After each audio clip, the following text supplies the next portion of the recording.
మీరు ఎన్ని పదార్థాలతో అభిషేకం చేశారన్న దానికన్నా కోరిక ఎందుకు తీరుతుందో తెలుసా? మీరు ధ్యానం ఎలా చేస్తున్నారన్న దాన్ని బట్టి తీరుతుంది. ఈ మాట నా సొంతంగా చెప్తున్నానని మీరు అనుకుంటున్నారేమో. నా ప్రాణం పోయినా నా సొంత అభిప్రాయాలు నేను ప్రార్థన చేశాక చెప్పను. ఎందుకంటే శాస్త్రంలో ఏం చెప్పారో అది చెప్తాను. అది చెప్పడానికే జీవితం చాలదు, ఇక కొత్త విషయాలు ఎందుకు.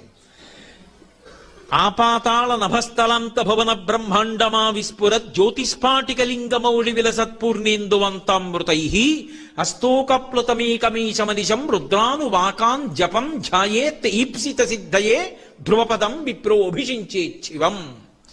ధ్యాయేత్ ఈప్సిత సిద్ధయే వేదం చెప్పింది. ఇలా ముందు ధ్యానం చేయి, నీ కోరిక తీరుతుంది. కోరిక అంటే అవసరమైతే తీరుతుంది అని అర్థం చేసుకోవాలి ఎప్పుడు. తెగని నేను అమెరికా అధ్యక్షుడిని అవ్వాలని కోరి అభిషేకం చేశానంటే అవలేదనకూడదు.